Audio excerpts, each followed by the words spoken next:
okuyacaksınız inşallah. Yani şirk koşan. Ne demek şirk koşan? Şirk koşan. Müşrik ne demek? Allah'a ortak koşan ne demek?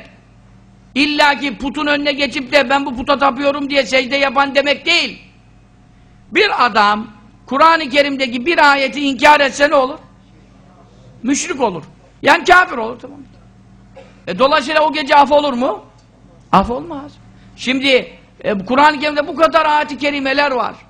Bunlarda ne kadar manalar var, hükümler vardır. Ama ben inanıyorum diyenlerin bir kısmı var ki bunların teferruatını, tafsilatını işittikleri vakitte o da olmaz işte. Bunun zamanı geçti diyor mu demiyor mu? Var mı bu zamanda böyle diyen? Camide, cemaatte de var mı? Var ya. Namaz kılanlarda da var.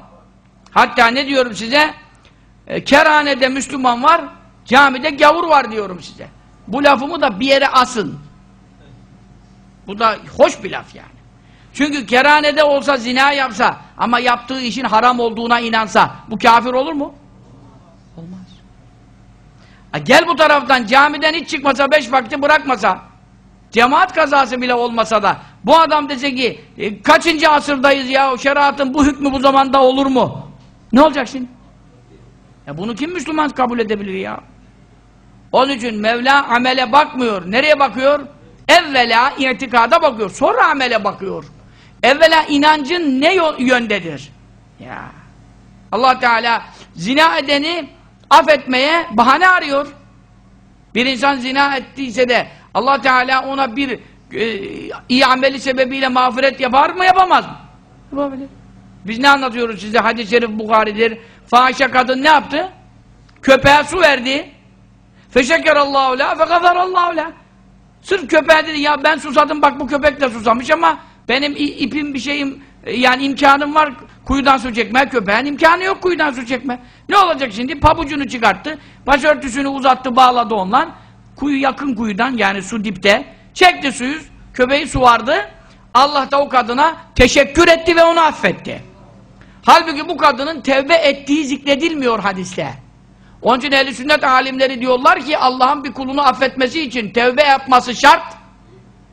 Tevbe yaparsa, mesela bir kul tevbe yapsa bu kulun tevbesinin de kabul olacağı kesin değil. Tevbe yapanı affederim diyor ama bazı şartlar var mı? Var. Geçmişinde pişman olacak. Bir daha yapmamaya karar verecek. Kul hakkı ise helallik alacak.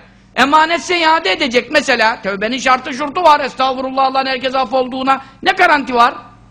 Ama bir insan bir günah yapıyor, öte yandan da bir sevap yapmış, gitmiş köpeğe su vermiş. Bu insan daha tevbe estağfurullah zinadan af istemeden evvel Allah sırf o köpeği içirmesinden onun zina gibi kebair büyük günahını affedebilir mi? Edebilir. Çünkü ehl-i sünnete göre Allah'a hiçbir şey vacip değil. Allah'a kimse zorla bir şey yaptıramaz. Allah Teala isterse küçük günahtan azap yapar, isterse büyük günahı azapsız bırakabilir, affedebilir. Bunlar ehl-i sünnetin metnidir. Çünkü ayet hadislerin toplamından bu çıkıyor. Bir hadisle, bir ayetle bu iş anlaşılmaz. Bir çiçekle yaz gelmez Efendi Hazretleri'nin sözü. Ne demek bu? Bir ayet, bir hadis bilerekten millete saldırma. Bütün ayet hadisleri ihata etmek lazımdır ki bu ehl-i sünneti anlayabilmen için.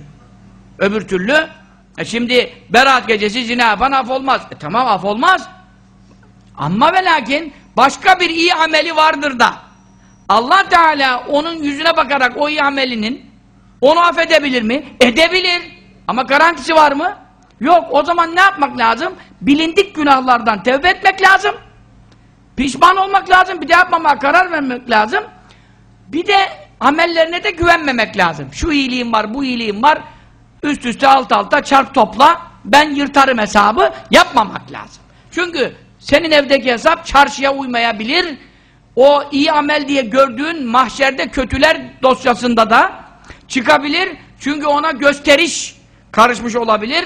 Kendini beğenme hissi gelmiş olabilir. Bak şu yapmıyor ben yapıyorum gibi bir ucup girebilir. Yani amelleri iptal edecek çok günahlar vardı. Kıskançlık illetine tutulmuş olabilirsin. Bir insanı kıskanırsın. Ne olur bu? Allah muhafaza. İnnel hased yekul hasenat kema tekun narul hattab. Ateş odunu yediği gibi haset iyilikleri yer. Bütün amellerin bir tarafa gelir ama bir kıskançlık vardır sende. O kıskançlık bütün sevaplarını yer. Şimdi ben bunu bu kadar ayet hadis görünce dengeyi bulmak lazım geliyor. Bunların birini alıp öbürünü ihmal edemezsin. Hepsinin manasını burada değerlendirmek zorundayız. Ama biz beynel gavf ve raca, korkuyla ümit arasında Rabbim inşallah dengeyi sağlatsın. Korkuyu ağır bastırıp da ümit kestirtmesin. Ümidi ağır bastırıp da emniyet ve güvence hali nasip etmesin. Korkuyla ümit arasında iman selameti versin. Amin. Bak bunlar amin işte. Bu dua büyük duadır. Hepimiz dengeyi bozma tehlikesiyle karşı karşıyayız. Şimdi